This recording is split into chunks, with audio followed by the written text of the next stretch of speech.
লাগবো ভাই, কি চাইছিলেন? আচ্ছা ভাই আপনাকে নাকি ফটোকপি করন যায়? কি কইলেন ভাই? আমার কাম হইতেছে ফটোকপি করন। এই মিরাজ বাইরে ফটোকপি করে দে তো। এই ভাই কি ফটোকপি করবেন আপনার, দেন তো। ভাই এই বস্তাটা দিয়ে ফটোকপি করে দেন আমারে। আর ভাই কালি কালি একটু বাড়ায় দিয়ে যাতে লেখাটি একটু ঠিক মতো ওঠে। কেন কি হো ভাই, আমার দেখে কি বলদ মনে হয়? বলদ দোকানদার মনে হয় আমগো। মিয়া ফটোকপি করতেছেন বস্তা, আবার কোন কালি বাড়াই দিচ্ছে। বস্তা কি ফটোকপি করন যায়? একটা বস্তা ফটোকপি করতারেন না, আবার ফটোকপির দোকান দিয়া বইছেন। তখন কনফিডেন্স লেগে কইতাছেন যে হ ভাই আমরা তো ফটোকপি করানোর লেগে দোকানের ভিতরে বই রইছি।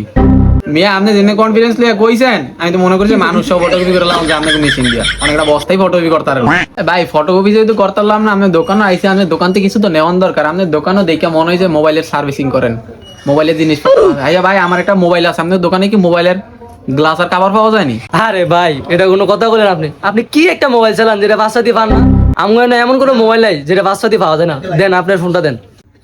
ভাই এই যে আমার মোবাইলটা, এটার ভিতর হইলো একটা পিসে ব্যাক খুলে লাগাই দিবেন আর উপরে একটা গ্লাস লাগাই দিবেন। ওই যে গেমিং গ্লাস আছে না, ওগুলো একটা লাগাই দিবেন যাতে ভাই ভালো মতো গেম খেলতে পারে, বুঝছেন? ভাই আপনার এই প্রথম দেখে মনে করছি মাথায় হালকা সমস্যা, এখন দেখি পুরাই সমস্যা। ভাই আপনার দেখি সুইটটা মুইটা আইছেন নাকি?